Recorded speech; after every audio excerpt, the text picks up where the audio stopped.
অনেকেই বলো শুনেছি যে গোবিন্দভোগ চাল দিয়ে বাসন্তী পোলাও বানালে ঝরঝরে হয় না, দলা দলা পাকিয়ে যায়। কিন্তু আজকে আমি বাসন্তী পোলাও বলো অথবা দম পোলাও তোমাদের সামনে রিপ্রেজেন্ট করেছি। দেখে নাও পুরো ভিডিওটা, কিভাবে বানালে একদম পারফেক্ট ঝরঝরে ঘি পোলাও তোমরা বানাতে পারবে। তার জন্য কিন্তু ভিডিওর মধ্যে ছোট ছোট টিপস আছে। পুরো ভিডিওতে সঙ্গে থাকো এবং কালকেই ঝটপট কিন্তু সেই ধরনের গোবিন্দভোগ চাল এনে বানিয়ে নাও এই পোলাওটা। এবং ভালো লাগলে ভিডিওর শেষে অবশ্যই একটা লাইক কমেন্ট করো আর পাশে থেকো আমার। পোলাওয়ের জন্য আমি এই স্টিলের বাটি 2 বাটি চাল নিয়ে নিয়েছি। চালটা আমি খুব ভালো করে ধুয়ে জল ঝরিয়ে দেখো একদম ঝরঝরে শুকনো করে নিয়েছি। এর মধ্যে আমি 1 চামচ আদা বাটা দিয়ে দিলাম, কাঁচা লঙ্কা বাটা 1 চামচ দিলাম। একটা বাটিতে আমি ঘি আর অল্প হলুদ দিয়ে গলিয়ে নিয়েছিলাম, সেটা দিয়ে দিলাম চালের মধ্যে। ছোট চামচের 1 চামচ গরম মশলার গুঁড়ো দিয়ে দিলাম। হাত দিয়ে খুব ভালো করে সব উপকরণ আমি চালের সঙ্গে মাখিয়ে রাখছি। এইভাবে পোলাওটা করলে কিন্তু খেতে খুব স্বাদ হয়। চালটা আমার ভালোভাবে মাখা হয়ে গেছে, আমি 1 ঘন্টা এখন ম্যারিনেট করে রেখে দেব। তোমাদের হাতে যদি কম সময় থাকে মিনিমাম আধা ঘন্টা রাখতেই হবে। একটা কড়াই বসিয়ে নিয়েছি, গরম হয়ে গেছে। 2 চামচ আমি সাদা তেল দিয়ে দিলাম আর ঘি দিয়ে দিলাম 1 চামচ। ঘি আর তেলটা ভালোভাবে গরম হয়ে গেছে। এর মধ্যে কাজু বাদাম আর কিশমিশগুলো আমি একসঙ্গে ভেজে নিচ্ছি।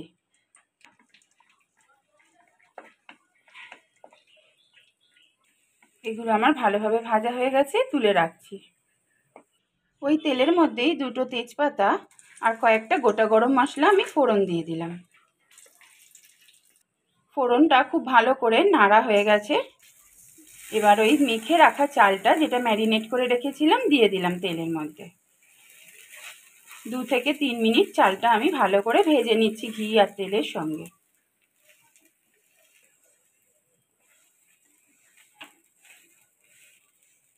3-4 মিনিট মতন খুব ভালো করে আমি চালটা ভাজা ভাজা করে নিয়েছি। এইভাবে ভেজে নিলে কিন্তু পোলাওটা খেতেও খুব ভালো হয় এবং জট পেকে যায় না। এই সময় আমি বাটি মেপে জলটা দিয়ে দিচ্ছি।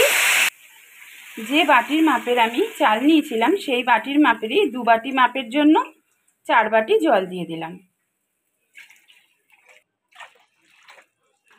জলের সাথে চালটা খুব ভালো করে নেড়ে মিশিয়ে দিতে হবে। এই সময় রান্না করতে করতে কিন্তু ছোটোখাটো টিপস দেব, যদি পুরো ভিডিও না দেখো জানতে পারবে না সহজ পদ্ধতিতে কিভাবে ঝরঝরে পোলাও বানানো যায়।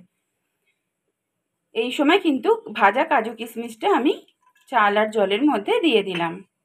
গোবিন্দভোগ চাল দিয়ে যখন পোলাও করবে সবসময় কিন্তু পুরনো গোবিন্দভোগ চাল কিনতে হবে। নতুন গোবিন্দভোগ চাল দিয়ে কিন্তু যদি পোলাও করো তাহলে কিন্তু ঝরঝরে হবে না।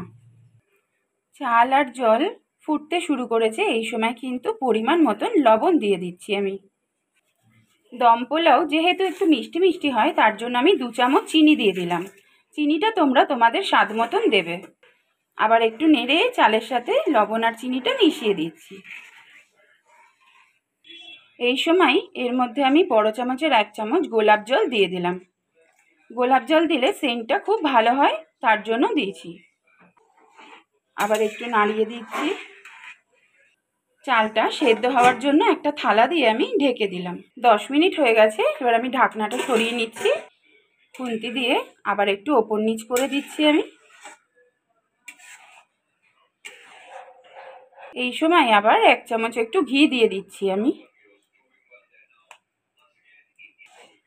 ওপর নিচ করে রাইসটা ভালো করে নেড়ে দিচ্ছি। এই সময় আমি গ্যাসটা অফ করে দেব। এবার পুরো দমে দমে সেদ্ধ হবে। একটা থালা দিয়ে আমি ঢাকা দিয়ে দিচ্ছি। এই সময় 10 মিনিট হয়ে গেছে, ঢাকনা খুলে দিয়েছি। দেখো কতটা ঝরঝরে হয়েছে। এইভাবেই কিন্তু দমে দমে পোলাওয়ের চালটা সেদ্ধ করে নিতে হবে। আবার একটু নেড়ে ঢাকা দিয়ে দেব। আরও 5 মিনিট পর আমি আরও একবার খুলে দিলাম, দিয়ে ভালো করে ওপর নিচ করে নেড়ে দিচ্ছি। পোলাওটা কিন্তু আমার রেডি হয়ে গেছে।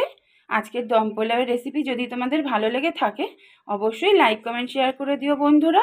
নতুন বন্ধুরা কিন্তু সাবস্ক্রাইব করে আমার চ্যানেলের পাশে থেকো। আমাদের রান্নাঘরে আজ এই পর্যন্তই।